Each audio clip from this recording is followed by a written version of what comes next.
Welcome back into another episode of Tavern Takes. Been a while, guys.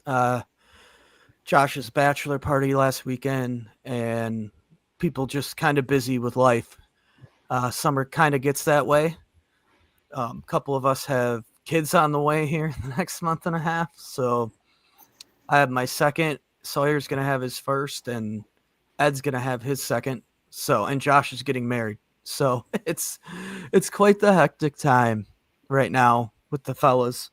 I got Bcurt with me today. How you doing, Bcurt? Good. How are you? Oh, I'm hanging in there, doing what I can. Um, Today we're gonna talk a little summer league, maybe a splash of what the Bucks kind of have done in free agency and other stuff. Um, and then we're gonna end it with some baseball talk. I actually finally have someone here to riff off of for my take, which doesn't look so great now, but um, we'll still talk about my take at the end as well. So let's start out with summer league. What do you think? Um, I mean, obviously everybody's eyes are always on the top picks and watching, Cooper Flag, Dylan Harper. First game for Cooper Flag was a bit rough. I think he was like 5 of 19 or something from the field. But game two, he really bounced back and he had like 31. And that's exactly what we expect to see out of young guys. Is it's an adjustment to the league right away. Summer league's a little glimpse of what the league is like. Not a complete glimpse because usually it's all guys fighting for roster spots or even just trying to show they prove that they belong. And I haven't watched as much summer league as I'd like to, like I normally do, but it's been good to watch. You see a bunch of young guys just getting after it, trying to prove themselves, and the draft picks are going to be pretty good, like normal. And yeah, I kind of followed through Twitter this year. I watched some summer league. I can't say I've watched a lot of it. I did see that Derek Queen or Derek Queen, I guess. Uh, what did he break something in his hand? it was he tore the main ligament in his wrist, so he's out 12 weeks as of right now. Which you never want to see for a No, rookie. no, especially considering they traded up to get him. They mortgaged that potential future number one pick for the Pelicans, and for them to go get him, and then him to get hurt within the first couple weeks of his tenure with the Pelicans, not ideal. But it seems like a lot of the good teams, like after Flag had 31, they shut him down. It's just one of those things where it's not worth the risk. Well, yeah, you're not seeing these rookies play that many significant minutes in summer league much anymore, unless they're like second rounders but you get like these lotto guys who are going to play like 2 games and that's going to be it. That'll be what it'll be. And that's why summer league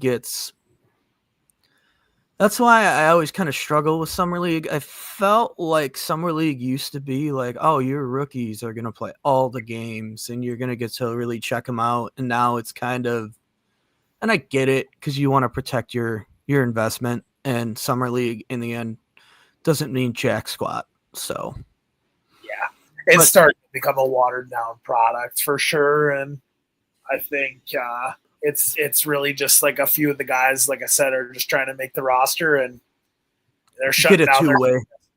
Yep, it's 100%. No, I agree. Have we discussed the Miles Turner signing on here yet? We have not discussed any free agency yet because our last show was the draft. So we can touch briefly on the Bucks moves and everything like that. Yeah, I mean, first of all, shout out Dame for your service. Yep. When I got the notification that we signed Miles Turner, I was like, wow, Dame, Giannis, and Miles Turner in the playoffs. might be a problem, Yeah. like for other teams. And then what? Half an hour later, Yeah. oh, we released Dame, Yeah. and it's like that was a little. It was a little. I don't know. It was shocking. Like I didn't really know how to take it at first, but Horst did what Horst does, and he filled the roster out around him.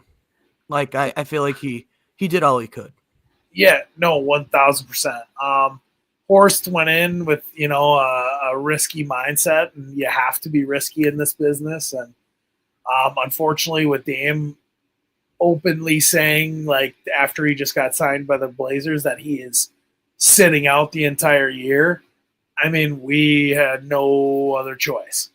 And for other, the classic national media outlet, oh, the Bucks are stupid for waiving and stretching Dame's contract.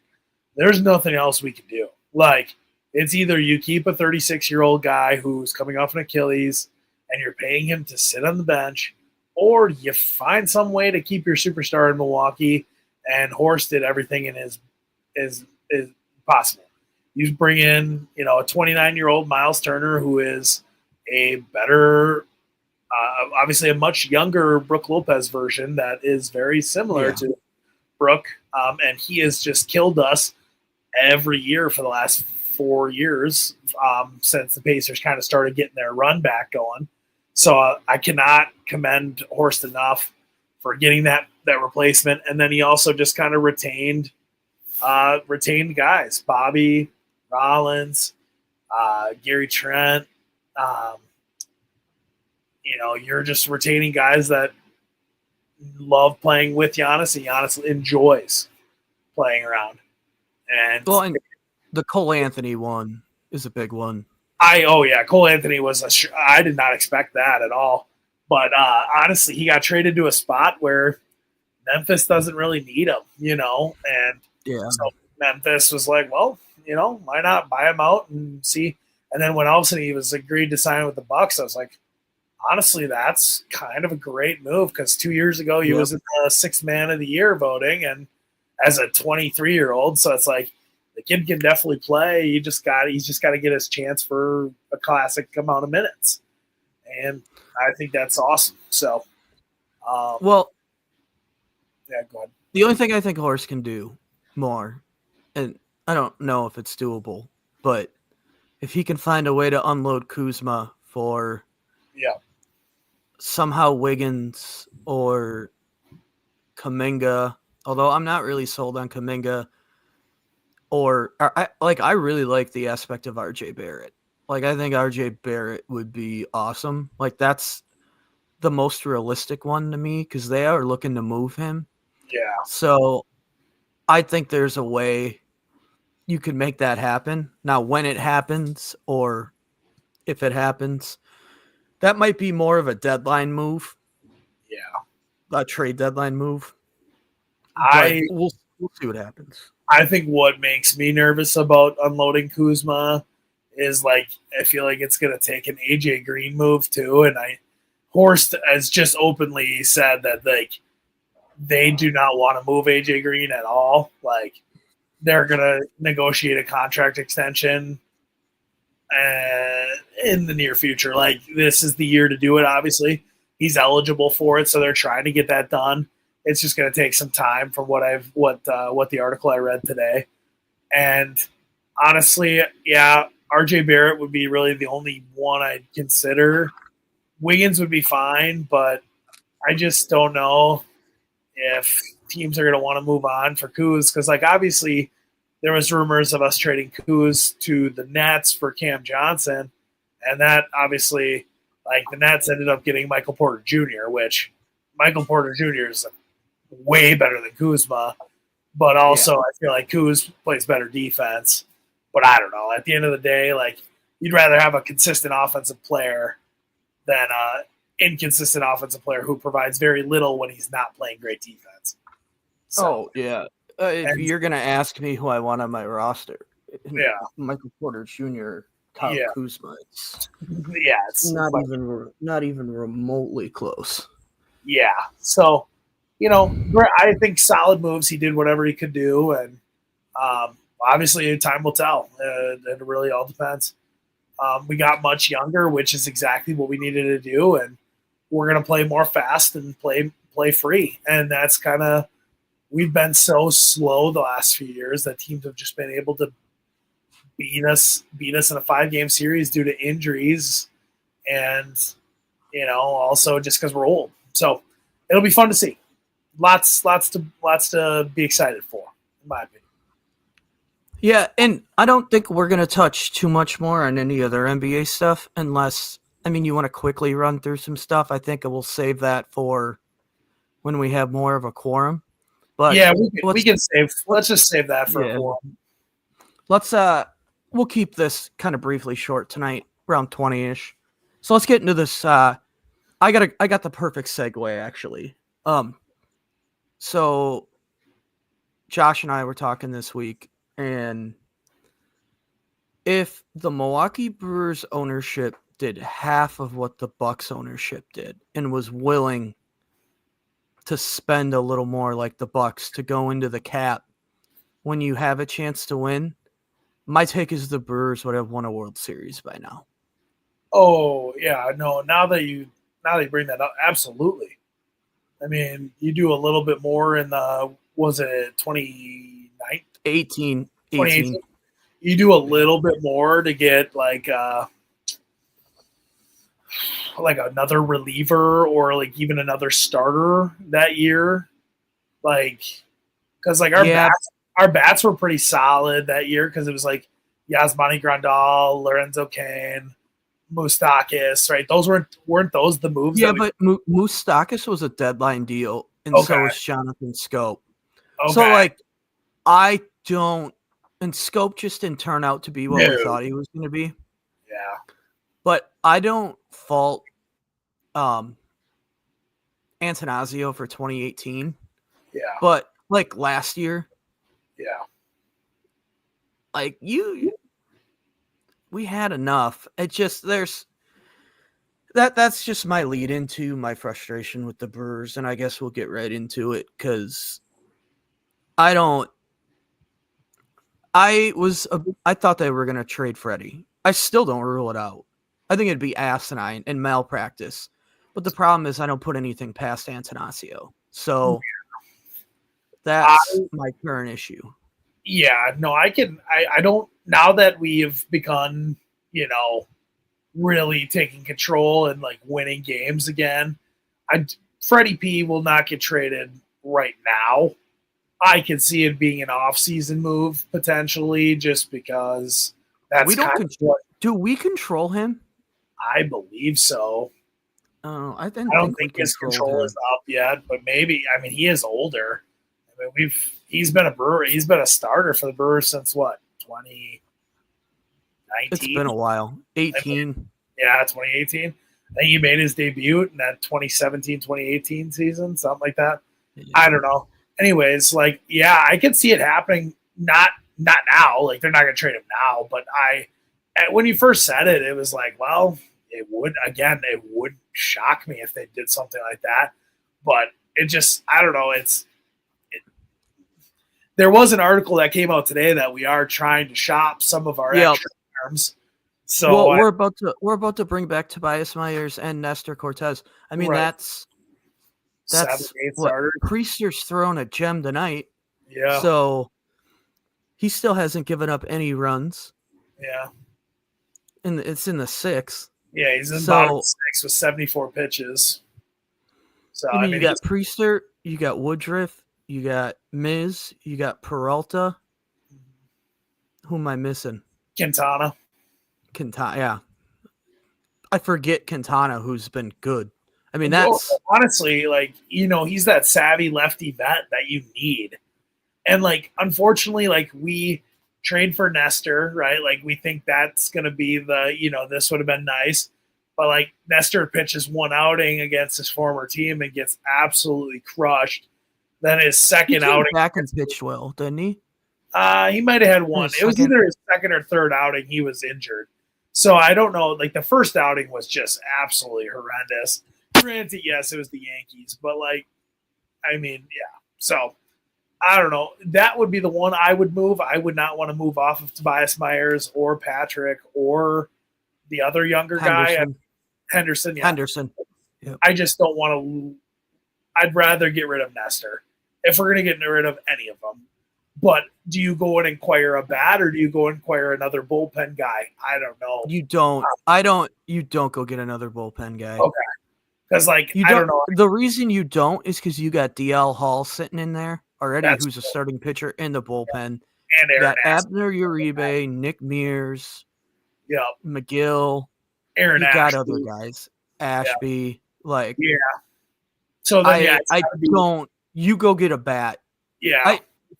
The problem is I don't know what that bat's going to be because everyone seems to be looking for bats. My hot take at Josh's bachelor party when we were talking to some guys is they should trade for a shortstop, not a third baseman. Now, what shortstop that is, I don't know. Yeah, no, I couldn't give you a name. Because Caleb Durbin's been playing. I mean, he's got our RBI tonight. Like Durbin's. Well, and he turned it. I don't know. Same inning. Did you see that? I don't. Play? No, I didn't. No, he it was a ball that got ripped right at him. Caught it, and they doubled off Freddie at second after Freddie hit a double. So he's playing well. I don't think he's the problem. Joey Ortiz, like I said, I've been dogging him all year.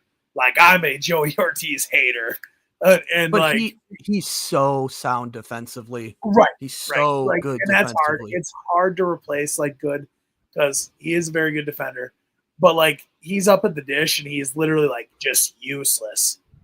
And it's whatever, But I couldn't believe it took I think it took Murphy a little bit longer to bench him for a little bit, which is fine. I said it a month ago. I said I'm okay with him not playing every day. I don't care how good his glove is. That guy can't hit it, hit water if he fell out of the boat. And then, of course, a week later, he hits a grand slam. And it's okay, well, But, yeah, but what shortstops do we go get? I mean, exactly. I've watched a lot of MLB trade deadline stuff this last week, and no shortstops at all being mentioned. So it would take I don't know. It would take a surprise trade. Yeah, there's not. I mean, it's not like the Nationals move off of C.J. Abrams. It's not Yeah, honestly, it'd probably be a third base or a utility guy that plays multiple positions. Can play second, can play third, can play. And not that we need to start somebody different at second. Because then you could maybe move Terang over. Yeah, but I feel they just really doesn't. Yeah, they really don't want to do that. So I don't know. They would have done it already if they really wanted to. So some of the names, Eugene I can't. Is it Eugene? I don't know how to. It's Eugenia. It's gosh, it's hard. Yeah, it's hard to pronounce. Suarez. He's a third baseman. Now he's got 31 nukes this year. That would be fantastic. And he is rumored to that would be an automatic other people. Guy. I mean, that's a guy that he's an expiring too. So that is more of a move that we would make. Sure, they're gonna want a little bit more for him just because of how good he's been this year. But again, it's he is older and he's expiring. So it's you're not going to get that much. The other name to look out for the Brewers, which kind of shocked me, but I guess you could put him in DH. And with Frelick going to the 10-day DL, you maybe worry about him re-aggravating. So maybe you get a little more outfield depth because I don't think Mitchell's coming back this year. Not till later, yeah. So Marcelo Zuna is the other one that's rumored to be on the block. He's also an expiring. Cardinals no way trade him to the Brewers though, right? That's no. He plays for the Braves. Oh, that's right. I was thinking he was on the Cardinals though. Braves. no, it's That place could for the definitely. Braves. Yeah, because the Braves are not playoff position. Let's just put that No. way. Well, honestly, So, teams are going to be calling the Braves a lot. I mean, they got a lot of pieces that they could move potentially. uh, the other one, and I that I brought up in the chat was Josh Naylor. He's the Yeah, Diamondbacks first baseman. yeah, Um, Vaughn's playing great. I get that. It's a 10-game sample size though. yeah, So let's maybe hold the brakes a little bit. Like, great story. It's awesome. I just don't know that I trust him to be consistent. And that Naylor idea is where you send Reese Hoskins back for the rest of the year, who's an expiring, and then probably obviously some other pieces, another piece or two, but you get a long-term first baseman, I guess. If I know Brewers fans don't want to hear it because everyone loves Vaughn, but I think if you get the chance to get Naylor, man, that's really hard to. yeah. Another guy you can slide into DH. Right. I mean, Andrew Vaughn's not even a guy that's playing every day right now. You know what I mean? So it's like Yeah. it's one of those things where like Vaughn was like, get him a fresh change of scenery, and it's worked out so far. That could change in literally a week. Yeah. So it'll be interesting to see how he does this series against the Dodgers again, even though we just played them. Bowers is playing tonight, so that He's playing obviously. in left. Oh, Bowers is playing left.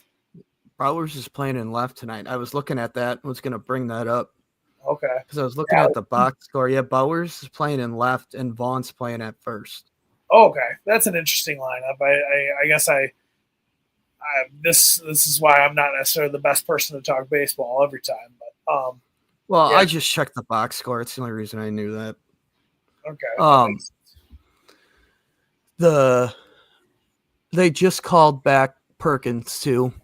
Yeah, Perkins and then Monasterio, right, is up I think still. Monasterio's still up. Okay. Yeah, I mean we got a He's little bit been of up. rotational. We got some rotational depth out there. Um, obviously, it's not ideal. I still think, obviously rather go for any of those options out there and find a That's spot. why I think the Ozuna trade Yeah. is like highly interesting just for the extra outfield depth. And you can DH him to give Yelich days off if you wanna. And it just Yelich is DHing tonight. That's why Bowers is playing left. Yeah. And I think they're doing everything they can to not have Yelich play in the field more than like 3 times a week, Yeah. if that. Oh, get out. Just Caleb let him Turner, bat. baby. Oh my God. Did he just hit a nuke? Yeah, deep center, nice little shot over the center field wall. As we're talking about trying to find his replacement, he goes off tonight. Yeah, no, yep, he's definitely swinging the stick pretty well right now. Yeah, I mean, honestly, just getting bats, like 2 bats would be great. Like just some veteran playoff experience, or like just guys that can give more depth to the lineup. I mean, like I said, I realize how good our bullpen is, but it seems like every year it's just like we run into issues in October, and it's just that's where I hope that this year is different. It doesn't hurt to have the extra arm. I just think if you're in the business of trading assets, you don't do it for bullpen help this year. Right. Yeah, and that makes you need to get a bullpen guy. Maybe that's where that Reese Hoskins trade happens. Yeah. You send him somewhere for a bullpen guy that he would resign to or something. I don't know. It's just I don't think they trade Reese Hoskins though, just because like he's that veteran bat, and he's not going to be. I mean, he is out till what? He'll be back in like September, right? He should be back before then. He was only on the 10-day IL. I thought going into the All-Star break. I thought the thumb injury ended up being a little worse. Let me double check. I could have swore I saw he was just on the 10-day. Yeah, I knew he was only going to be on the 10-day, but I thought they ruled him out for a while because it ended up being a little bit worse. Grade 2 UCL sprain. I mean, it's. I mean, that's not obviously it's not it's not complete terror, but like I feel Oh, it like is 6 weeks. It is yeah, 6 weeks. yeah, 6 weeks. So that's what I thought I saw. So obviously, so that obviously takes him out till about September, right? Like, which whatever, as long as he can come back, and that's why I don't think you can really trade him because people aren't going to trade for an injured player, Yeah. So he's probably going to be on the roster regardless, and I'm fine with that. I love Reese. He's just got to stay consistent. Like it's been the biggest thing. Like his tenure in the Brewers has just kind of been injury ish. Yeah. So and that is what it is. Go ahead. No, I don't know. I'm trying to think of any other available guys. I've been seeing obviously it's starting. What's up? The only other potential name would be Johan Moncada, but again, he's not an expiring, so Yeah. he plays for the Angels. So he's a third baseman for the Angels that teams are going after. So yeah, he's not an expiring. He can play a little bit of everywhere too. He's got some versatility to him. That wouldn't be bad. I wouldn't be opposed, but I doubt. Again, if you have to trade for a guy with multiple years of control, it's really hard. Usually, you end up having to give up. So, yeah, I'm all for whatever bats we can really add. That's pretty much my thought. We'll see. Yeah. Before we get out of here, I'll quickly address my take again. Not feeling very good about it, as I think the Cards are now like 5.5 back of the Brewers. It might be like 7.5. They are 5.5. Exactly. 5.5 of the Brewers, okay. And then 7. They're 7 of the Cubs. Okay, because yeah, they were getting spanked before the deadline or before the How are they doing tonight? I'm looking. They are getting absolutely shit pumped by the Diamondbacks. 7-0. Oh boy, yeah, 7-0. Oh wow. So it's actually going to be, if the Brewers win, it'll be 6.5, and they lose. So yeah, my third place take ain't looking too hot. So I'm not walking it back until the deadline. Yeah. If the deadline in 2 weeks comes and the Cardinals don't get aggressive, or the Reds, because the Reds are right there too. The Reds are 7.5, so they're actually probably going to jump the Cardinals tonight if they win. So I'm not ready to get rid of it yet, but if the Cardinals and Reds stay put at the deadline, I will kind of be inclined to walk it back unless we trade Freddie Peralta. Then I'm going to get real slanderous. Then I'm going to do a solo pod for about 20 minutes where I call Mark Antanasio a whole host of names creatively in a non-PG-13 podcast is exactly how that's going to go. Yeah. Because if he does it, ugh. But anyway, Guy, we'll wrap up here. Like the video, follow us on Facebook, subscribe to YouTube, Tavern Takes on all locations. Curt, where can they find you if they want to find you? Bcurt 52 on all platforms. Sounds good. Thanks for hopping on tonight, Curt. Yes, sir. Good night.